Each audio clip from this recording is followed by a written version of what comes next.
عندما ذهبت من 2012 خارج خوري الى القدس، من مين وقع التاشيره؟ هي صورته معي، جوازه تم توقيعها من السفاره الاسرائيليه. من فوق من هناك. ليش؟ يا سيدي هذا سؤالنا هو. لا الاتفاقيه بيروح على اسرائيل هو. ليش بيروح على اسرائيل؟ لا الاتفاقيه بيطلع على اسرائيل، بيصل اسرائيل هو. بعدين بالمباراه يا سيدي دائما المباراه الرياضيه لو سمحت بتصير النعرات، احنا من النعرات اكثر من مسكه حصلت في المباراه من وراء النعرات. دقيقه يا اخوان، انا يا زمان الرياضه انا مختص بالرياضه، انا كبير مشجع المنتخب يا سعاده النائب. انا والغوراني كبير مشجع المنتخب الاردني. هذا الزلمه حتى في المباريات بيصير العنصريه.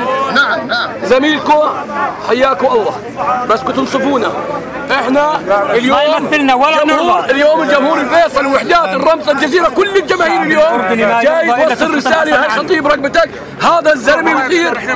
احنا يا اخوان دقيقه من الشعب الاردني لا نرضى الا تسقط العضويه. احنا اولادنا اسمع كنا لاجل اغلى الرجال جلاله الملك. استنى يا اخوان، جلاله الملك احنا هذا بصير بالملاعب، حتى الملاعب الاردنيه بصير فيها قاعد المشاكل. هاي خطيه ركبتنا ركبتكم بس. يعني في عندنا خطوره اللي هي الوحده الوطنيه.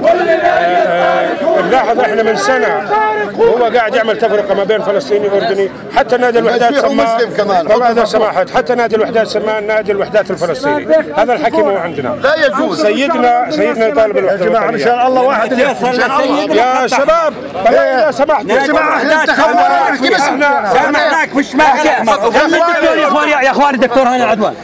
نعم يا اخوان بالله لو سمحت اسمعوا يا اخوان ودي بسميكم كلكم. اذا سمحتوا احنا وجودنا هان مو مشان نثبت للعالم انه احنا نحب الملك ولا احنا وطنيين، هذا شيء مفروغ منه وما بندور عليه. احنا وجودنا هان لانه في نقطه خطيره جدا قاعده تصير، في جنسيه هجينه دخلت علينا اللي هي اردني من اصل فلسطيني.